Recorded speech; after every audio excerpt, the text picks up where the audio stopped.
Good morning, everyone. My name is Jude Heron, and this is part three to how to draw the female profile view, right? Um, and where we left off is, well, in part one, we put down our foundation and our guidelines. In part two, we refined the facial features. And in part three, we're going to continue to do that.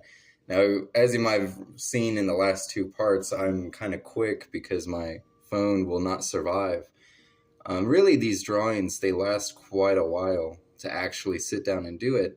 So I'm kind of trying to get the highlights. But drawing the shape of the ear, you have this kind of seashell look. That's kind of the best way I could describe it. And I've heard some people come up with some kind of way of memorizing the shape, like C, and then there's an S, and then there's the hook in the middle.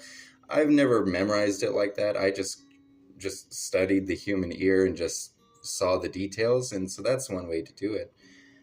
And let's see, I want to draw the iris of the character, so just a black dot in the middle. And because this is a female character, I'm going to embellish the eyelashes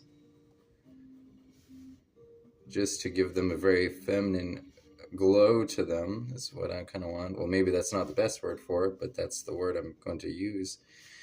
And I try to keep it very simple, Of course, you can make the eyes as detailed as you would like. I'm going for just darkening everything and then just throwing a few lashes upward, right? Just like that.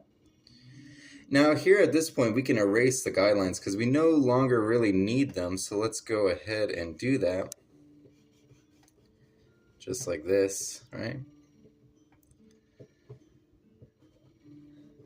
And, we'll worry about the outside guidelines just, a little while from now. We won't worry too much about it.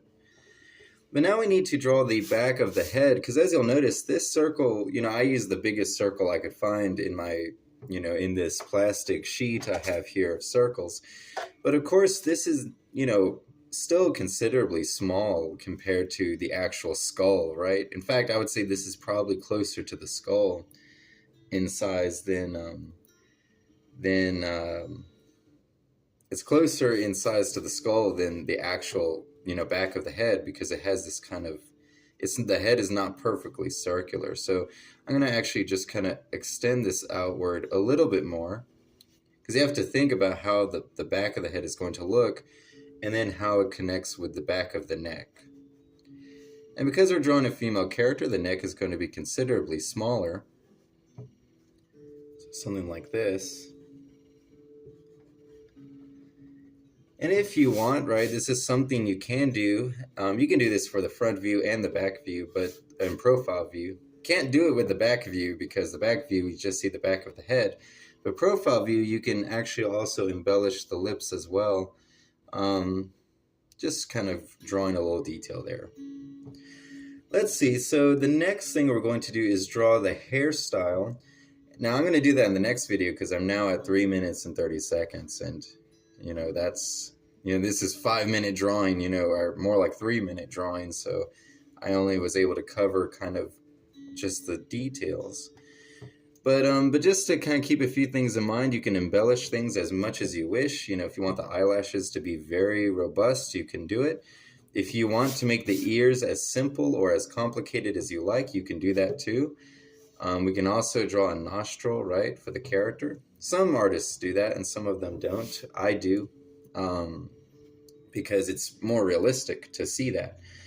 And we can even go in and maybe make a few changes. Maybe she doesn't have her lower lip that, maybe it's a little bit more refined. Something like that, maybe.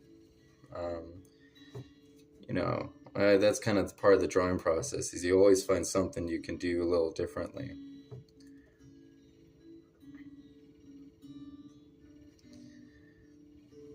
Yeah, that looks good. Okay, so in the next video, what we're going to do is the hairstyle, and that will wrap it up. So, was that 4 or 5 parts? I can't remember, but we'll wrap this video up right here.